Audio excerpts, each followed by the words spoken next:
Okay, we're out on a choose and cut farm outside of Boone, North Carolina. This farm, last summer we started to notice some elongate hemlock scale damage, mainly from just walking through the field. We could see mottling on the current season's growth, yellow mottling that could be seen from the top. And when we flipped it over, it was easy to see that we were starting to get an infestation of elongate hemlock scale in this field of young trees. So normally we don't really think much about scouting young trees for elongate hemlock scale, but it's really a good time to start thinking about getting control in those trees while it's still, they're small and they're still easy to get into the field and spray.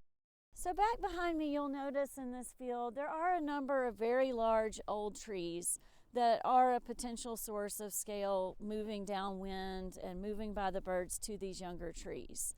So you always want to, when possible, which isn't possible in the choose and cut, but in commercial plantings, you don't want to interplant. You want to harvest all of your field at one time to avoid, moving scale from older trees to younger trees.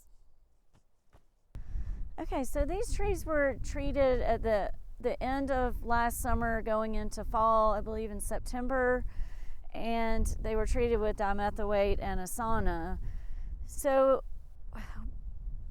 weeks later after treatment, the grower wants to come back and figure out whether his treatment worked or not.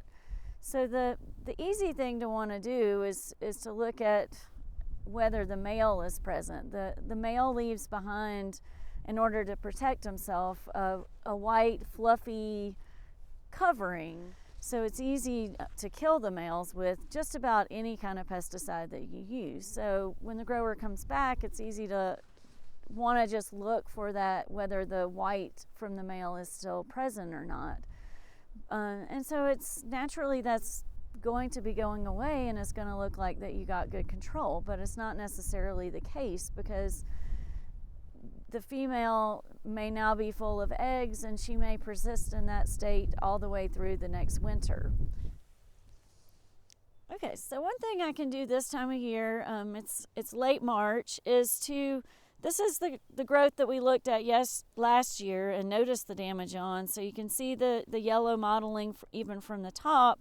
So if I flip it over, really all I would know at this point in the year is whether any of the females have hatched out. So I'd be looking for yellow crawlers or immatures that have a nice yellow color. It's kind of easy to tell if they're alive or dead. Right now, our best thing is probably going to be taking these samples back to the office and looking at them under the microscope, because at this point, if we were to flip over the old growth, the females are still going to be present, and they honestly look a lot the same whether they're dead or alive. So back at the office under the microscope, we would have to use a needle, open the female up, and see whether she has eggs or whether she's still alive underneath her cover.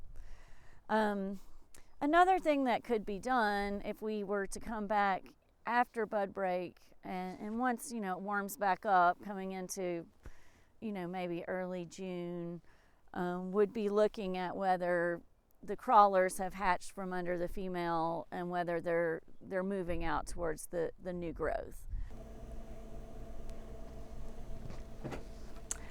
Most of you don't have access to your own microscope, but you can always visit your county extension office, and your agent will be glad to help you look at your samples and determine whether you've gotten good control of elongate hemlock scale. Should you want to purchase your own microscope, there's many models available today that connect to cell phones and laptops and iPads. There's also stationary models like this one with a light source that are available for as inexpensive as $150. I'm going to walk you through some photos today of what you would be looking for as you're looking at your samples, so that you know what each life stage of elongate hemlock scale looks like. So right now you're looking at a crawler stage of elongate hemlock scale. You'll notice that it's yellow in color, and it's got itself backed underneath the waxy covering of the needle. And as we flip it over, you will see that it's got a thread-like feeding apparatus that it inserts into the plant, and then it will settle into place and not move again. And it will just continue to develop and feed in place. So in this video, we're looking at two nymphs. You'll notice that the first one is orange in color and it's filled with fluid. The second one is dried up and therefore it is dead.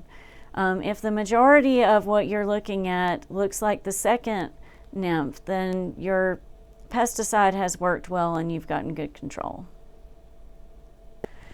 Okay, now we're looking at a video of a developing male scale. You'll notice he's underneath a white thin covering. This covering is very easy to disrupt. Likewise, it's very easy for the pesticide to penetrate through this thin covering and kill the male scale.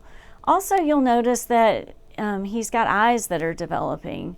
And as he continues to pupate, he will develop wings, and eventually he will fly away from this covering where he'll go find females to mate with throughout the farm. All right, in this video, I'm showing you cutting open a female scale, and as I flip over the shell, you'll see inside the orange body of the female, and she is still alive. It's very, the orange color being present is a good indicator. In this next video, as I open it up and flip the shell over, you'll see inside the female as well as all the tiny oval-shaped orange eggs. Each one of these eggs has the potential to develop into a mature scale.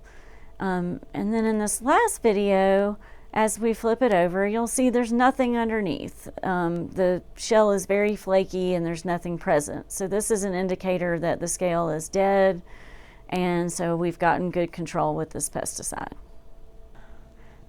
Now that I've taught you how to identify each stage of elongate hemlock scale and determine whether it's dead or alive, in order to put this into practice, you're going to need to collect samples from a field in which you've treated.